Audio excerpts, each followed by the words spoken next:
Hello everyone, स्वागत है आपका हमारे प्यारे से चैनल बेहन्स पढ़ाई में। मेरा नाम है शिखा और आज हम करेंगे अपना चैप्टर बिजनेस अरिथमेटिक। और वैसे ये इतना मुश्किल भी नहीं है, इजी सा चैप्टर है। तो इसमें हम सबसे पहले सिलेबस देख लेते हैं कि हमारा क्या क्या सिलेबस है 2023 और 24 का। उसी के हिसाब से हम करेंगे। इसमें आएगा unit of sale, unit cost for multiple product और service, break even analysis for multiple product और service, computation of working capital, inventory control, EOQ, return of investment, return on investment and return on equity. ये 5 चीजें हमें करनी है। तो अब हम इसको स्टार्ट करेंगे बिना किसी देरी के। ओके, मैं आपको एनसीईआरटी से ही कराऊंगी ताकि हमारा कोई भी चीज रह ना जाए, है ना।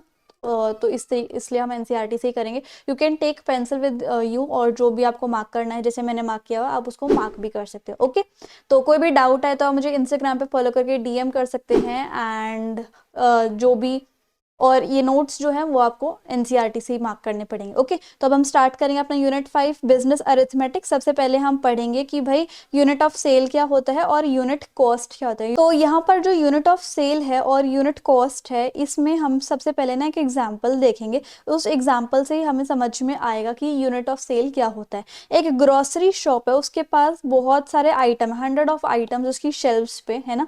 और and if it is a super market, और अगर वो सुपर मार्केट है तो उसके ऊपर बहुत सारे लाइक अगर कोई ग्रोसरी शॉप है तो 100 ऑफ आइटम्स है, लेकिन अगर कोई सुपर मार्केट है तो फिर 1000 ऑफ आइटम्स भी हो सकते हैं। और एक रेस्टोरेंट है जैसे कि, उसके मेन्यू में बहुत सारे 10 से 20 से आइटम तो होंगे। और कुछ ऐसे भी रेस्टोरेंट है जिसके अंदर आइटम्स जो है वो काफ़ी हंड्रेड्स में। एक ब्यूटी पार्लर जो है काफ़ी सारे ट्रीटमेंट्स देता है अपने कस्टमर को, है ना। तो in spite of such large number of item, इतने सारे आइटम होने के बाद एक बिजनेस पर्सन जो है उसे needs a some quick and easy way of checking the progress. उसको, एक बिजनेस पर्सन को कुछ एक अच्छा सा तरीका चाहिए, क्विक सा तरीका चाहिए, ताकि वो अपने बिजनेस के प्रोग्रेस को चेक कर सके कि कितना कैसे मेरा जो बिजनेस है वो चल सकता है। मतलब कैसा मेरा बिजनेस जो है वो चल रहा है। तो उसे एक अच्छा सा तरीका मिलना, क्विक सा तरीका चाहिए ताकि वो अपने बिजनेस की प्रोग्रेस को चेक कर सकते हैं। लेकिन अब वो कैसा तरीका है, वो कैसे हमें मिलेगा, है ना। तो अब अगर हमें डिफाइन करना है unit of sale, unit price या यूनिट कॉस्ट, वैसे तो हमें ये दोनों ही करने हैं। तो हम सबसे पहले एक एग्जांपल को देखेंगे। In the example used above we all know that customer does not buy all the item. हमने ऊपर एग्जांपल देखा, उसमें हमें ये पता होता है कि कस्टमर जो है एक पूरी शॉप के सारे आइटम्स तो बाय नहीं करेगा, उसमें से कोई सिलेक्टिव आइटम ही बाय करेगा जिसकी उसको जरूरत होती है। या फिर अगर वो किसी रेस्टोरेंट में जा रहा है तो उसको कोई ना कोई 1 या 2 या 3 आइटम चाहिए होंगे मेन्यू में से, वो 10-20 आइटम जो है ऑर्डर नहीं करेगा। और सिमिलरली अगर वो ब्यूटी पार्लर पे कोई कस्टमर जा रहा है तो सारी सर्विसेज को अवेल नहीं करेगा ना, जो उसे करवाना होगा वो करेगा। तो सारे के सारे जो है, और ये भी चीज़ है कि सारे के सारे कस्टमर एक चीज़ नहीं करेंगे, किसी को कुछ करवाना है, किसी को कुछ करवाना है। जैसे ब्यूटी पार्लर में किसी को आईब्रो बनवानी है, किसी को अपर लिप कराने हैं, ठीक है, इस तरीके से आप लगा सकते हो। तो किसी को कटिंग लेनी है, किसी को हेयर कलर करवाना है, इस तरीके से किसी को शादी के लिए तैयार होना है। तो यहाँ पर अब देखो सभी के कस्टमर की अलग अलग डिमांड है। So if this be the case and it is how the business over figure out what is going on. अगर यही केस है तो एक बिजनेस पर्सन कैसे सोचेगा कि मेरा बिजनेस कैसा चल रहा है, प्रोग्रेस कर भी रहा है या नहीं कर रहा है। तो इस केस में हमें एवरेजेस निकालनी होती है। एक बिजनेस ओनर जो है वो एवरेज निकालता है। तो उस एवरेज के लिए हम एक इतने सारे आइटम्स में से, और वो भी लोग अलग अलग आइटम चूज करे, तो उसके लिए वो एवरेज काम करता है। अब एवरेज के लिए हम एक और एग्जांपल देखेंगे, ग्रोसरी स्टोर का एग्जांपल करते हैं। और इसमें आपको एक प्रोसेस को ऑब्जर्व करना है, और ये बहुत सारी सिमिलर सिचुएशन में से यही प्रोसेस आपके काम आने वाला है ना। अब हर एक कस्टमर जो है वो आया है कुछ ना कुछ अपनी अलग अलग ज़रूरतों के साथ अलग अलग चीज़ें खरीदने के लिए, है ना। और इसके बाद कुछ बिल्ड अमाउंट या फिर इनवॉइस वाला अमाउंट हमारे पास है अलग अलग आइटम के लिए, है ना, और अलग अलग लोगों के लिए। फॉर एग्जाम्पल, दिन के लास्ट में शॉपकीपर को ये पता चला कि कितने कस्टमर है। पहले 5 है, फिर 10, फिर 15, फिर 10, फिर 25, फिर 5, एक एक लॉट में, ठीक है। तो ये 100 कस्टमर आए दिन के लास्ट में। 5 लोगों का बिल हुआ 500, 10 लोगों का बिल हुआ 700, 15 लोगों का बिल हुआ 1000 रुपए। तो ऐसे ऐसे करके पूरा जो बिल अमाउंट है वो यहाँ पर अभी बताया हुआ है कि इन अदर वर्ड्स 100। उसके बाद यहाँ पर भी देखो टोटल बिल्ड अमाउंट, पूरा बिल्ड अमाउंट क्या था कि 2500, 7000, ये टोटल बिल है ना। तो टोटल बिल जो है वो ये आ गया, और टोटल नंबर ऑफ कस्टमर जो है वो 100 है ना। लेकिन अगर हम पर कस्टमर बिल अमाउंट देखें कि एक एक कस्टमर पे कितना बिल अमाउंट पड़ रहा है, तो 2100 रुपये का पड़ रहा है। तो इन अदर वर्ड्स 100 कस्टमर ने लाइक 100 कस्टमर आए थे दुकान के ऊपर और उन्होंने 2,10,000 का जो सामान है वो खरीद लिया सबके सब ने, है ना। और अगर हम एक इंसान की एवरेज को भी निकालेंगे, लाइक इसको अगर हम 2,10,000 को 100 से डिवाइड करेंगे तो 2,100 रुपये बन जाएगा। तो यानी कि एक कस्टमर जो है एवरेज दे के जा रहा है 2,100, है ना। तो यानी कि अब अगर हम इस चार्ट में देखें तो किसी भी एक इंसान ने 2,100 रुपये का सामान तो खरीदा ही नहीं, लेकिन अगर हम एवरेज निकाल रहे हैं तो हमें ये पता चल रहा है कि हाँ एक जना जो है 2,100 रुपये के लिए पड़ा है, ठीक है। इसलिए हम जो है एवरेज निकालते हैं। एवरेज से हमें ये सारी चीज़ें पता चलती हैं कि इतने सारे आइटम्स में से एक जने की एवरेज है वो 2,100 रुपये आ रही है, ठीक है। इसमें आप ऐसे भी लगा सकते हो कि जैसे मान लो कभी कभी डेली हमारा 1,000 रुपये का काम आ जाता है, कभी 2,000 रुपये का, कभी 1,500 का, मतलब फिक्स नहीं है ना। और तो हम एक दिन की एवरेज निकाल लेते हैं इन सब का टोटल करके कि महीने में टोटल कितने का काम हुआ है और कितने दिन हुआ है। तो हम एक दिन की एवरेज निकाल लेते हैं कि एक दिन का एवरेज कितना होगा, इस तरीके से, है ना। It is conceivable that on the other day the average would be different, और अदर डे जो है एवरेज जो है अलग भी हो सकती है। तो एवरेज जो है बेसिकली, और अगर हम महीने के एंड में निकालेंगे तो एवरेज जो है वो ज़्यादा अच्छे रिजल्ट्स जो है वो हमें देती है। तो इस केस में जो कस्टमर है, यहाँ पर जो मैंने आपको ऊपर बताया था नंबर ऑफ कस्टमर, तो यहाँ पर जो कस्टमर है वो यूनिट ऑफ सेल कहलाएगा। क्यों? क्योंकि इसी की वजह से तो सेल हो रही है, कस्टमर की वजह से, तो that is unit of sale. And average purchase made by one customer, और एक जो एवरेज परचेज आई है एक कस्टमर के द्वारा यानी कि 2,100 रुपये, उसको हम क्या बोलेंगे? Unit price. लेकिन अब हमें पढ़ना है कि यूनिट कॉस्ट क्या होती है। यूनिट प्राइस तो हमें पढ़ना नहीं है, लेकिन हमें ये देखना है कि हमने यूनिट ऑफ सेल पढ़ लिया, यूनिट प्राइस पढ़ लिया, लेकिन यूनिट कॉस्ट क्या होती है वो हम देख लेते हैं। As you would recollect from earlier study, unit cost refer to the variable cost. Unit cost मतलब कि variable cost। एक होती है fixed cost जो कि आप अपने इकोनॉमिक्स में 11th क्लास में पढ़ के आ चुके हो, और एक होती है variable cost। fixed cost वो होती है चाहे आपका प्रॉफिट हो ना हो, जीरो हो, हमें कोई मतलब नहीं, आपको पैसे देने हैं तो देने हैं, जैसे कि रेंट, है ना। और एक होती है वेरिएबल कॉस्ट। वेरिएबल कॉस्ट क्या होती है कि जिसके अंदर cost of the goods sold की थोड़ा बहुत एक्स्ट्रा चीज़ें जो कि आप प्रॉफिट के साथ साथ देख सकते हो, यानी कि किस कॉस्ट पे आपके जो गुड्स हैं वो बिके हैं, वो होती है आपकी वेरिएबल कॉस्ट, है ना। तो आप यूनिट कॉस्ट को कैसे कैलकुलेट कर लोगे? मल्टी प्रोडक्ट वाले एरिया में, है ना। If we understood the way we calculate unit price, जिस तरीके से हमने देख लिया कि हमने यूनिट प्राइस कैसे कैलकुलेट किया, एवरेज निकाली हमने, ठीक है। उससे हमें एक क्ल्यू मिल जाता है। तो हम एक एग्जांपल देखेंगे कि यूनिट कॉस्ट को निकालने के लिए हम एक ग्रोसरी स्टोर का फिर से एग्जांपल ले लेते हैं। अब ग्रोसरी स्टोर जो एक ट्रेडिंग बिजनेस है, जैसे कि इसमें बाइंग एंड सेलिंग होता है, एक बाय करता है दूसरा सेल करता है। The cost at which the items are purchase, जो जिस कॉस्ट पे आइटम को परचेज किया जा सकता है, just as its MRP at which you are selling, जिस कॉस्ट पे या फिर जिस MRP पे आप बेच रहे हो, तो वो वाली cost. Therefore at the end of the day it is possible to know the purchase price of all the item and quantities that we sold. तो उससे हमें, यानी कि बेसिकली हमारी MRP ही जो है वो हमारी कॉस्ट है। उससे अगर हमें MRP पता चल जाए हर एक प्रोडक्ट की, कि हमने ये सारे आइटम्स बेचे हैं वो भी इतनी MRP पे, तो हमें पता चल जाएगा कि हमने लास्ट ऑफ द डे पे कितने आइटम एंड क्वांटिटीज को बेचा है, वो भी कितने परचेज प्राइस पे। Let us suppose that it would work out 1,70,000 and there are 100 unit of sale, कि मतलब 100 यूनिट ऑफ सेल है और हमने 1,70,000 का माल बेचा है, तो हमारी यूनिट कॉस्ट कितनी आ गई? 1,70,000 रुपये का अगर हमने माल बेचा है और 100 यूनिट ऑफ सेल है, तो हमारी 1,700 रुपये की जो है वो यूनिट कॉस्ट आ जाएगी। तो ये आपकी यूनिट कॉस्ट है। यूनिट प्राइस भी मैंने आपको बता दिया और यूनिट ऑफ सेल भी मैंने आपको बता दिया, ठीक है। तो अब हमें पढ़ना है आगे, और आगे हमें क्या पढ़ना है देख लेते हैं हम अपने सिलेबस में। अब हमें पढ़ना है ब्रेक इवन एनालिसिस। तो वो हम स्टार्ट करते हैं, ठीक है। लेट्स, ये देखो ब्रेक, अच्छा इसके देख लो, इसको भी नोट कर लो वैसे तो। अब हम बात करेंगे कि ब्रेक इवन एनालिसिस को क्या होता है और इसे कैसे कैलकुलेट करते हैं। तो ब्रेक इवन पॉइंट एक ऐसा पॉइंट होता है कि जहां पर ना तो हमें कोई लॉस होता ना हमें कोई पॉइंट होता, मतलब एक ऐसा पॉइंट ना तो हमें लॉस होता है ना हमें कोई प्रॉफिट होता है ना। ना तो ये लॉस से कम होता है ना ये प्रॉफिट से ज्यादा होता है। So it is a point where profit is equal to loss, that is break even point. ये आप अपनी माइक्रो इकोनॉमिक्स में भी पढ़ के आए हुए हो, है ना। अच्छा, अब इसके अंदर हमने ये देख लिया कि ब्रेक इवन पॉइंट क्या होता है। अब हमें ये देखना है कि हम इसे कैसे कैलकुलेट करते हैं, और वो भी हमें कैलकुलेट जो है वो उसका करना है multiple product break even analysis का, है ना। अब इसको हमें ध्यान से सुनना है क्योंकि यही हमारे पेपर में आ सकता है। तो एक टॉय क्राफ्ट की कंपनी है, वो टॉय एलिगेटर्स मतलब कि मगरमच्छ वो और टॉय डॉल्फिन को प्रोड्यूस करती है, मतलब मगरमच्छ बनाती है और डॉल्फिन बनाती है। फिक्स्ड कॉस्ट हमें दे रखी है कि 12,90,000 साल में फिक्स्ड कॉस्ट उन्हें देनी ही देनी है ना। और सेल प्राइस दे रखा है कि इतना जो है सेल प्राइस है, और वेरिएबल कॉस्ट दे रखी है कि लागत इतनी लगी है एक एलिगेटर को बनाने में और एक डॉल्फिन को बनाने में, और हम बेच उसे जैसे जो मगरमच्छ है वो बना 8 रुपए का है, हम बेच रहे हैं 20 का, और जो डॉल्फिन है वो बनी 10 रुपए की और हम बेच रहे हैं उसे 25 की। तो इस क्वेश्चन के हिसाब से हमें 3 क्वेश्चन गिवन है जिससे कि हमें ब्रेक इवन एनालिसिस जिसका हमें निकालना है ना। और ये मल्टी प्रोडक्ट वाली ही चीज़ है, जैसे एलिगेटर और डॉल्फिन तो मल्टी प्रोडक्ट ही हो गए इस तरीके से। अब यहाँ पर कंपनी फर्स्ट क्वेश्चन देखो क्या बोला है। सपोज कंपनी जो है सेल कर रही है 1,40,000 एलिगेटर्स एक साल में और 60,000 डॉल्फिन एक साल में, और सेल्स मिक्स परसेंटेज जो है वो है 14:6, ये एक परसेंटेज है जो कि सेल्स मिक्स की है। अब हम ये एज्यूम कर रहे हैं कि सेल्स मिक्स जो है वो कांस्टेंट है, तो कितने एलिगेटर और डॉल्फिन एक कंपनी को बनाने चाहिए ब्रेक इवन तक, है ना।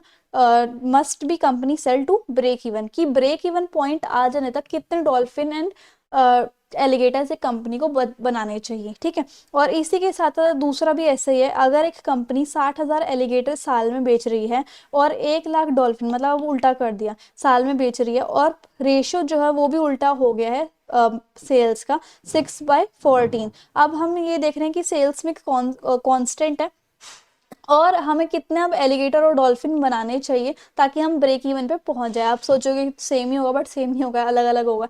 तो हमें ये बताना है कि जो हमने ब्रेक इवन करा ए वाले पार्ट में और जो हमने ब्रेक इवन निकाला बी वाले पार्ट में, वो दोनों सेम नहीं है, और सेम क्यों नहीं है, डिफरेंट क्यों है। तो ये वाले हमारे क्वेश्चन है, ठीक है। तो अब हम स्टार्ट करेंगे अपने पहले वाले A parts. Now let us have a look at the solution. अब यहाँ पर देखो ए पार्ट, सबसे पहले हम यूनिट देखेंगे। देखो 1,40,000 एलिगेटर थे, ए पार्ट कर रहे हैं अभी हम, और 60,000 डॉल्फिन थी, तो हमने यहाँ लिख दिए एलिगेटर्स एंड डॉल्फिन, और टोटल कितने हो गए 2 लाख, ठीक है। अब हम बेच रहे थे एलिगेटर को 20 रुपए का और डॉल्फिन को 25 रुपए का, जैसे कि यहाँ पर लिखा हुआ है। और इनकी वेरिएबल कॉस्ट थी 8, मतलब कि कितने की लागत थी 8 रुपए की और 10 रुपए की, alligator and dolphin, and this is total, है ना। अब सेल्स देखो, सेल्स कैसे कैलकुलेट करेंगे, अगर हम बेच रहे हैं 20 रुपए का और टोटल हम बना रहे हैं 1,40,000, तो इन दोनों को मल्टीप्लाई करोगे तो 28 लाख आ जाएंगे, 28 लाख की सेल्स है, ठीक है। और उसके बाद डॉल्फिन का कैसे निकालोगे, 25 रुपए की हम बेच रहे हैं, 60,000 हम बना रहे हैं, तो 25 इंटू 60,000 15 लाख, है ना। और कॉस्ट की कैसे निकालेंगे, जो हमारी वेरिएबल कॉस्ट है इसको हम लगा देंगे कि कितना हमने बनाया, मतलब 8 रुपए के हमने बनाए हैं और टोटल हमने इतनी यूनिट बनाई है, तो इन दोनों को मल्टीप्लाई करोगे तो 11,20,000 आएगा। और 10 रुपए को इससे मल्टीप्लाई करोगे यूनिट से, तो यानी कि 6,000 रुपए की, सॉरी 6 लाख रुपए की डॉल्फिन बन गई। तो अब सेल्स देखो कितनी आई 43 लाख, और लागत कितनी लगी 17,000, 17,20,000 रुपए इन दोनों को ऐड करने के बाद। अब देखो हमारी सेल्स भी आ गई, वेरिएबल कॉस्ट भी आ गई, मतलब जितना बिका है और जितने की लागत है, ये दोनों को माइनस कर दोगे अगर आप, इन दोनों को माइनस करोगे तो हमारा मार्जिन निकल आएगा कि कितना प्रॉफिट हुआ है ना। और इन दोनों को माइनस करोगे तो भी हमारा मार्जिन निकल जाएगा, इसको हम कंट्रीब्यूशन मार्जिन कहते हैं। तो टोटल हमें प्रॉफिट कितने का हुआ है 25,80,000 रुपए का, है ना। और हमारी जो क्वेश्चन में फिक्स्ड कॉस्ट दे रखी थी यानी कि 12,90,000 की, तो हमने यहाँ से माइनस कर दी, तो हमारी इनकम कितनी हुई 12,90,000 रुपए की। तो अब हमें यहाँ पर वेटेड एवरेज निकालना है, क्योंकि हमें एवरेज निकालना होता है ब्रेक इवन पॉइंट को कैलकुलेट करने के लिए। अब हमें कंट्रीब्यूशन मार्जिन का एवरेज निकालना है कि हमें कितना एवरेज मार्जिन हो रहा है, तो इसके लिए हम टोटल कंट्रीब्यूशन को डिवाइड करेंगे टोटल यूनिट से, और टोटल कंट्रीब्यूशन कितना हुआ है हमारा, ये देखो 25,80,000 रुपए का हमारा टोटल मार्जिन आया है, जिसको हम टोटल कंट्रीब्यूशन भी कहते हैं। और टोटल यूनिट्स हमारी कितनी है 2 लाख रुपए की, इसको डिवाइड करेंगे तो हमारा एवरेज कितना आ गया रुपए 12.90। अब हमें ब्रेक इवन पॉइंट को कैलकुलेट करना है, तो उसका फॉर्मूला होता है fixed cost divide by weighted average combination, जो कि हमने यहाँ से निकाल लिया था। तो हमारी फिक्स्ड कॉस्ट थी 12,90,000 रुपए, और ऊपर जो हमारा वेटेड एवरेज कॉम्बिनेशन है उसको डिवाइड करेंगे तो हमारा ब्रेक इवन पॉइंट कितना आ गया था, यहाँ पर आ गया ये 1 लाख यूनिट्स का। ठीक है, अब हमें क्या करना है, जो हमें क्वेश्चन में एक रेशियो हमें गिवन था, तो एलिगेटर्स कितने बनाने चाहिए ताकि हमारा ब्रेक इवन पॉइंट अचीव हो जाए, और डॉल्फिन कितने बनाने चाहिए ताकि हमारा ब्रेक इवन पॉइंट अचीव हो जाए।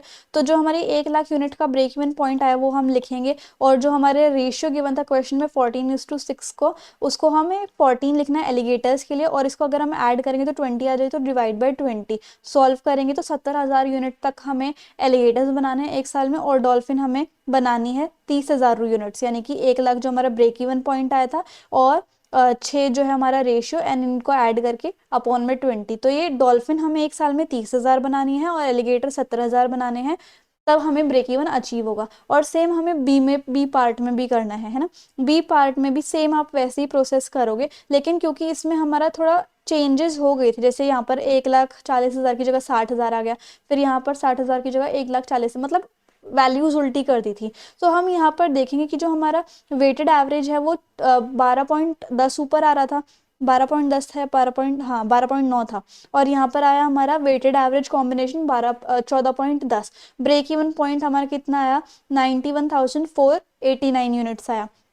और उसके बाद एलिगेटर्स भी देखो इतने प्रोड्यूस करने पड़ेंगे, और डॉल्फिन भी इतने प्रोड्यूस करने पड़ेंगे। तो हमारा जो तीसरा क्वेश्चन था वो ये पूछ रहा है कि तुम्हारे ए में ब्रेक इवन पॉइंट अलग आया, बी में ब्रेक इवन पॉइंट अलग आया, तो तुम्हें कौन सा चूज करना चाहिए। तो हमें बी वाला चूज करना चाहिए। क्यों? क्योंकि यहाँ पर जो ब्रेक इवन पॉइंट है भाई वो ज़्यादा है, 14.10 है। ठीक है, इस तरीके से हमें हमें सेल्स, मतलब बी वाले पार्ट में काफ़ी अच्छी हमारी सेल्स होंगी, तो इसलिए हमें टॉय डॉल्फिन को ज़्यादा बनाना चाहिए और टॉय एलिगेटर को थोड़ा कम बनाना चाहिए, क्योंकि उसमें बी वाले में ब्रेक इवन पॉइंट ज़्यादा है। तो इस तरीके से आप जो है वो कंप्यूट करोगे अपना sales, sorry break even analysis for multiple product. Okay, अब हमें बात करनी है जो हमारा सिलेबस है उसके, हम देखते हैं सिलेबस। देखो, अब हमें देखना है कि वर्किंग कैपिटल का computation, inventory control, EOQ, ROI and ROE. Okay, now अब हम बात करेंगे कि वर्किंग कैपिटल क्या होती है। देखो, इसमें हमने अपने बिजनेस में बहुत बार पढ़ा भी है। वर्किंग, जिसको मतलब बिजनेस स्टडीज आती है वो एंटरप्रेन्योरशिप आराम से कर लेगा। वर्किंग कैपिटल क्या होती है, ये हमारे बिजनेस की जो डे टू डे नीड्स की एक्टिविटी होती है, जो हमारी डे टू डे एक्टिविटीज होती हैं उनको करने के लिए जो पैसा चाहिए होता है वो होती है वर्किंग कैपिटल। एक होती है फिक्स्ड कैपिटल। अब इसमें क्या होता है, देखो यहाँ पर देखो, वर्किंग कैपिटल, इसमें से आप ये देख सकते हो, in other word there this is money needed for day to day operation of the business. Business का जो डेली का काम होते हैं, डेली की एक्टिविटीज, डेली के ऑपरेशंस होते हैं, उनके लिए जो पैसा चाहिए होता है वो हमारा वर्किंग कैपिटल होता है। जैसे कि इसमें हम देख सकते हैं कि अगर हमें रॉ मटेरियल्स खरीदने हैं, अगर हमें पैक करना है किसी मटेरियल को, रेंट पे करना है, insurance premium, utility bills, wages, salaries, या फिर कुछ और भी काम करना है, प्रोडक्शन करनी है, सर्विस करनी है, ये सारे हमारे डे टू डे ऑपरेशन होते हैं एक बिजनेस के, तो उसके लिए जो पैसा चाहिए होता है वो होता है हमारा वर्किंग कैपिटल, है ना। अगर हमें इन्वेस्ट करना है लंबे टाइम के लिए, जैसे कि लैंड में, बिल्डिंग में, मशीनरी में, इक्विपमेंट में, एक्सेट्रा, तो उसको हम फिक्स्ड एसेट्स बोलते हैं। लेकिन अगर हमें कोई सर्विस में पैसा लगाना होता है, कोई एक्टिविटी में पैसा लगाना होता है जिसको हमें सोल्ड नहीं करना होता, ट्रेड नहीं करना होता, जैसे मान लो अगर कल को आप लैंड, बिल्डिंग, मशीनरी, इक्विपमेंट वगैरह बेचोगे भी, तो उससे आपको पैसा नहीं मिलेगा, मतलब उससे आपको पैसा मिलेगा। लेकिन अगर आप डे टू डे एक्टिविटीज़ में पैसा लगा रहे हो, जैसे कि रेंट में और इंश्योरेंस प्रीमियम में, तो उससे उसके बदले आपको पैसा थोड़ा ना मिल रहा है। ये तो बस इसलिए ताकि आप अपनी जो डेली का काम है अपने बिजनेस का, उसको चलाने के लिए आप पैसा लगा रहे हो, तो वो आपकी वर्किंग कैपिटल हो जाती है। अब वर्किंग कैपिटल में देखो यहाँ पर एक चीज लिखी हुई है, money needed to fund the normal day to day operation is known as working capital. ये मैंने आपको बता दिया। इट एंश्योर्स, इसका मतलब वर्किंग कैपिटल का मतलब ये होता है कि आपके पास हाँ इतना कैश अवेलेबल है कि आपके जो कर्जे हैं, आपके जो खर्चे हैं, आप जो भी आपके कर्जे या फिर खर्चे रहते हैं वो आप पे कर रहे हो बेसिकली स्टार्टअप पीरियड में या फिर एक नए बिजनेस में। तो इसका अगर आपके पास ये वाली कैपिटल है तो इसका मतलब आप आगे वाले टाइम में थोड़ा प्रॉफिटेबल बिजनेस बन सकते हो, क्योंकि आपके पास वर्किंग कैपिटल है ना। और आपको थोड़ा सा टाइम लगेगा ब्रेक इवन पॉइंट पहुंचने का तक का। अगर आपके पास ब्रेक इवन पॉइंट, अगर आप उसके राइट साइड में जाओगे, मतलब ब्रेक इवन पॉइंट से ऊपर प्रोड्यूस करोगे तो यानी कि आपको प्रॉफिट होगा, और ब्रेक इवन पॉइंट से नीचे आप प्रोड्यूस करोगे तो आपको लॉस होगा। तो यानी कि अगर आपके पास अच्छे से वर्किंग कैपिटल है, आप डेली के डेली एक्सपेंस चला पा रहे हो और आप डेब्ट भी अपने पे कर पा रहे हो, तो आपको थोड़ा सा टाइम ही लगेगा ब्रेक इवन पॉइंट में पहुंचने के लिए और उसके बाद प्रॉफिट कमाने में, है ना। तो यहाँ पर हमारी वर्किंग कैपिटल के बारे में बात करना था। अब हमें बात करना है कि हमें अगर वर्किंग कैपिटल निकालनी होती है, कंप्यूट करनी होती है, तो हम कैसे निकालते हैं। तो इसका जो हमारा फॉर्मूला होता है वो होता है current assets minus current liabilities, ये अकाउंटेंसी भी में भी हमने पढ़ा था। तो इस तरीके से हम इसको कंप्यूट करते हैं। दैट्स एक छोटा सा ही फॉर्मूला था, है ना। तो ये हमारा वर्किंग कैपिटल आ गया। अब हमें पढ़ना है अपना ROI एंड ROE, और नहीं, उससे पहले हमें पढ़ना है इन्वेंट्री कंट्रोल क्या होता है और इकोनॉमिक ऑर्डर क्वांटिटी क्या होता है। इसका बस हमें कंसेप्ट ही करना है। तो इन्वेंट्री क्या होती है, देखो इसमें अगर आप पूरा पैराग्राफ भी पढ़ोगे तो भी आपको ही एक ही चीज़ समझ में आएगी कि इन्वेंट्री जो है एक टाइप से हमारा स्टॉक होता है ना। स्टॉक किसी भी चीज का हो सकता है, टैंजिबल आइटम्स का भी हो सकता है। टैंजिबल आइटम कौन से, जिसको हम देख सकते हैं, छू सकते हैं, है ना। और इनटैंजिबल आइटम जैसे टेक्नोलॉजी वगैरह, इन सब चीजों का भी स्टॉक होता है, यानी कि कलेक्शन ऑफ थिंग्स जो है उसको हम इन्वेंट्री कहते हैं, है ना। और इन्वेंट्री बेसिकली हम क्यों रखते हैं, स्टॉक हम क्यों रखते हैं, ताकि कल को मान लो अगर हमारी उस प्रोडक्ट की डिमांड बढ़ जाती है इन केस, तो हम फटाफट से निकाल के वेयर हाउसेज में से उस स्टॉक को बेच डालें जैसी उसकी डिमांड आ जाती है। अभी भी बिक रहा है तो बिकने दो, और थोड़ा बहुत फ्यूचर के लिए भी रख रख के रखो इन्वेंट्री को, ताकि अगर जैसी उसकी डिमांड है तो हम फटाफट से उसको बेच दें। दैट इज इन्वेंट्री, है ना। बात करते हैं कंट्रोल की। कंट्रोल का क्या मतलब होता है कि जो चीज़ हमारे हाथ में है, जो चीज़ हम चेंज कर सकते हैं, जो चीज़ हम कर सकते हैं, that is under the control. या फिर एक ऐसा काइंड ऑफ बिहेवियर जो हम एक्सपेक्ट कर रहे हैं उसको हम कहते हैं कंट्रोल। यानी कि कोई ऐसी चीज़ जो कि हमारे एक्सपेक्टेशन के हिसाब से चल रही है, तो हम ये सोचेंगे कि हाँ हमारे कंट्रोल में सारी की सारी चीज़ें, ओके। तो दैट इज कंट्रोल। अब यहाँ पर क्या हम इन्वेंट्री को कंट्रोल कर सकते हैं, यानी कि क्या हम इन्वेंट्री का एक अच्छा सा कंट्रोल सिस्टम बना सकते हैं। जो हमने स्टॉक रखा हुआ है तो हम उसके ऊपर कंट्रोल रख सकते हैं। या फिर कोई ऐसी चीज़ हो जिसकी वजह से हम हमेशा स्टॉक आउट की जो कंडीशन है, जैसे कभी कभी आपने ऑनलाइन साइट पे कोई मटेरियल सर्च करा और उस पर लिखा था ना स्टॉक आउट, तो अगर हमें उस सिचुएशन से बचना है, अगर वहाँ पे स्टॉक आउट नहीं लिखा होता तो आप ऑर्डर प्लेस कर देते, उनका फायदा हो जाता। तो एक फर्म को कैसे बचना चाहिए स्टॉक आउट कंडीशन से, या फिर हमें कैसे एक अच्छा सा मैकेनिज्म बनाना चाहिए इन्वेंट्री को कंट्रोल करने के लिए, वो हम ऐसे बना सकते हैं कि अगर हमें पता है कि इस चीज़ की फ्यूचर में डिमांड होने वाली है ना, और इसके इस आइटम को आगे जाके सप्लाई भी करना पड़ेगा, ओके, और हमारा सप्लाई करने में ज़्यादा टाइम ज़ाया भी ना हो, ये एक्सपेक्टेशन है हमारी। तो इसका मतलब ये है कि हमें स्टॉक जो है ह्यूज क्वांटिटी में रख लेना चाहिए, है ना। और इससे क्या होगा, हमारा कभी भी स्टॉक आउट होगा नहीं। तो यानी कि अगर हमें पता चल जाता है, लाइक बहुत सारे टूल्स होते हैं डिसाइड करने के लिए कि आगे फ्यूचर में कैसी डिमांड होने वाली है, कुछ अपॉर्चुनिटीज, थ्रेट्स, स्वॉट एनालिसिस करके हमें पता चल जाता है कि फ्यूचर में कैसी डिमांड होने वाली है। तो उस डिमांड के हिसाब से हम ये तय कर सकते हैं कि हमें इसकी कितनी ज़्यादा स्टॉक इसके रखने चाहिए या फिर इन्वेंट्री रखनी चाहिए। तो ये होता है आपका इन्वेंट्री कंट्रोल, ओके। हम बात करेंगे अब हमारे इकोनॉमिक ऑर्डर क्वांटिटी की। इकोनॉमिक ऑर्डर क्वांटिटी में भी यही है कि हम कैसे एक एफिशिएंट इन्वेंट्री कंट्रोल सिस्टम बना सकते हैं, है ना, ताकि हमारी कोई भी नो स्टॉक आउट सिचुएशन हो सके।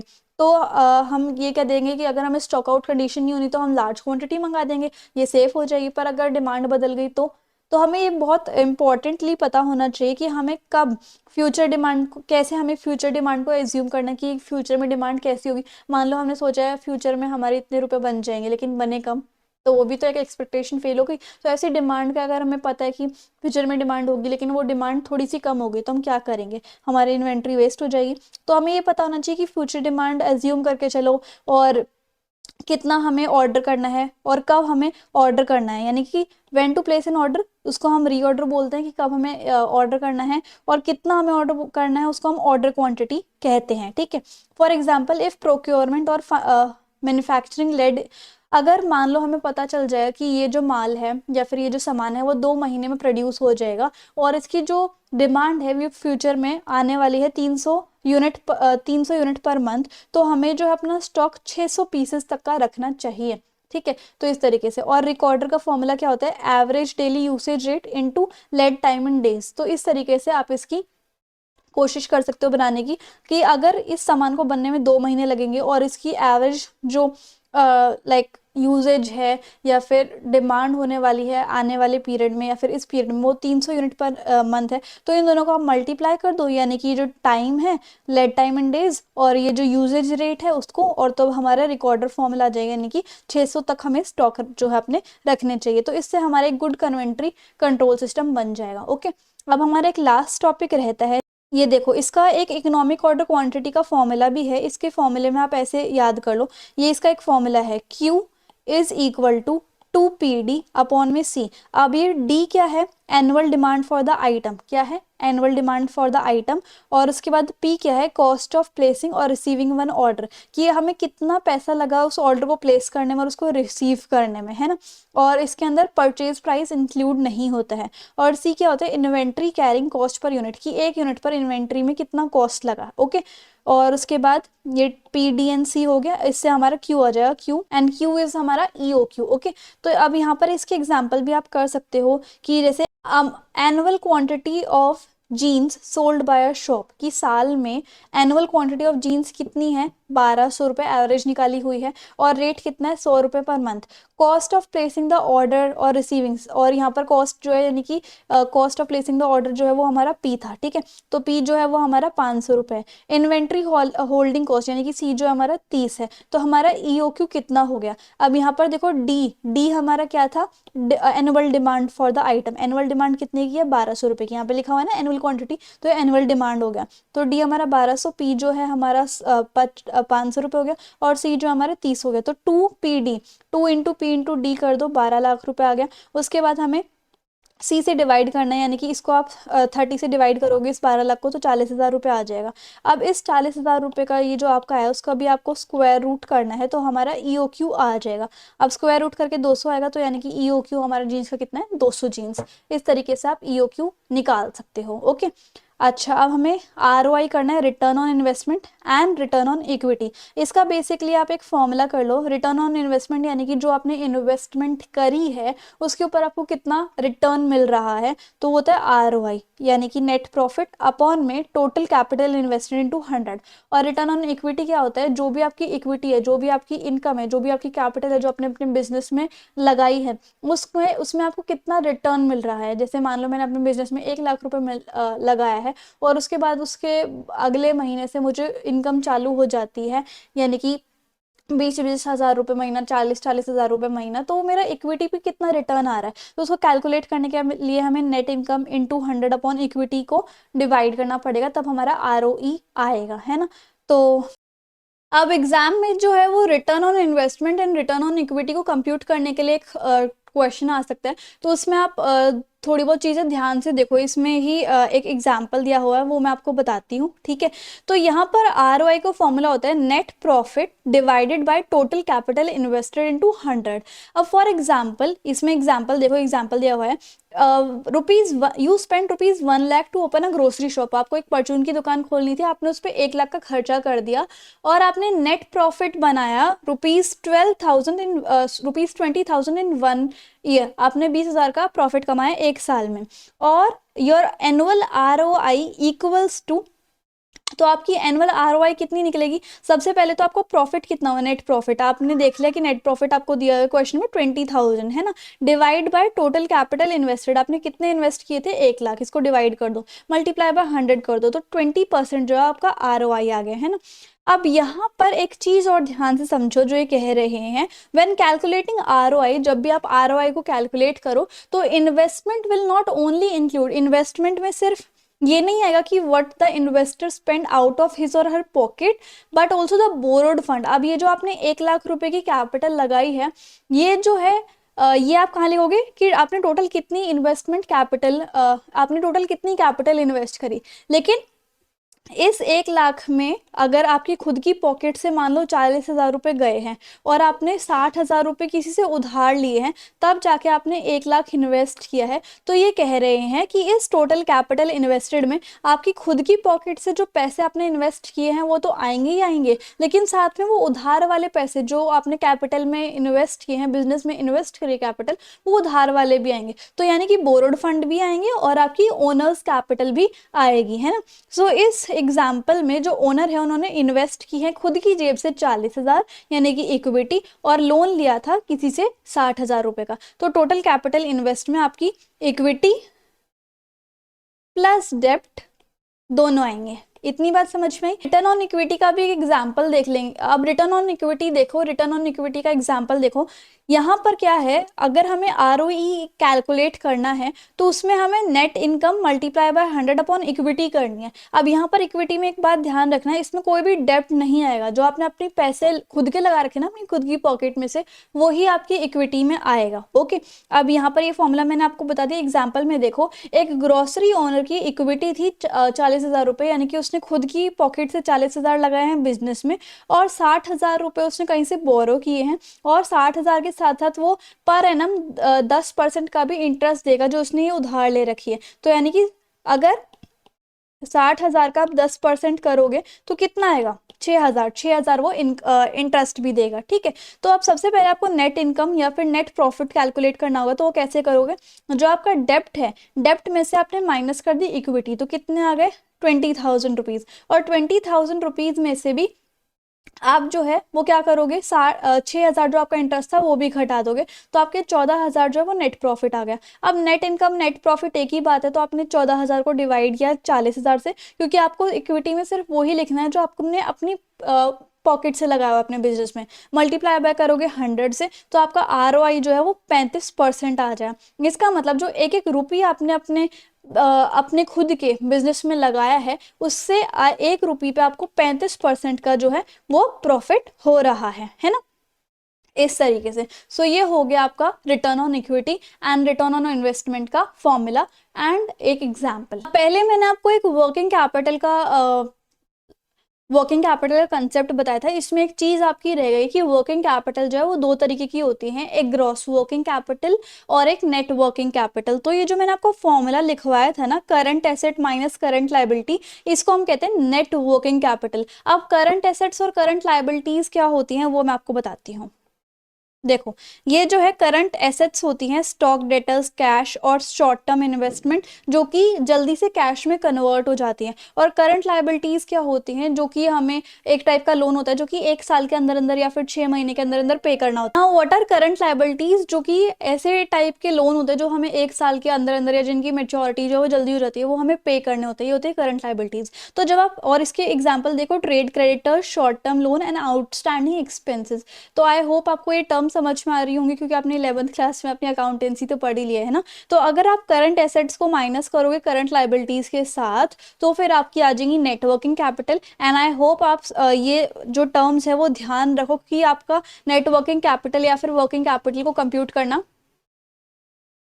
बाइक चली गई, कंप्यूट करना आ सकता है, एक इसके ऊपर न्यूमेरिकल आ सकता है। ठीक है, और एक रह गई gross working capital. Gross working capital क्या होता है, sum total of all the current assets of the business. आप जितनी भी करंट एसेट्स आपके बिजनेस की उनको ऐड कर दोगे तो ही आपकी ग्रॉस वर्किंग कैपिटल जो है वो निकल पाएगी। ये ऐसी होती है जो कि ईजिली शॉर्ट रन में ही आपके कैश में कन्वर्ट हो सकती है। जैसे स्टॉक भी कैश में कन्वर्ट हो सकता है, डेटर्स भी आपके कैश में कन्वर्ट हो सकते हैं, शॉर्ट टर्म इन्वेस्टमेंट भी आपके फटाफट से कैश में कन्वर्ट हो सकती हैं। तो इसके अंदर और क्या क्या चीज़ आती है, इन्वेंट्री यानी कि स्टॉक, जिसके अंदर raw material, work in progress, finished goods, spares आ सकते हैं, अकाउंट्स रिसीवेबल या फिर ट्रेड डेटर्स भी आ सकते हैं। ठीक है, तो ये आपकी हो गई ग्रॉस वर्किंग कैपिटल। तो ये दो वर्किंग कैपिटल के भी आपको मैंने बताने थे, जो कि मैंने आपको बता दिए। इस तरीके से आपके न्यूमेरिकल्स आ सकते हैं। तो अब हमारा ऑलमोस्ट जो है वो सारा का सारा कंप्लीट हो चुका है। देखो, calculate return on investment and return on equity, इसके लिए मैंने आपको फॉर्मूला बता ही दिया है।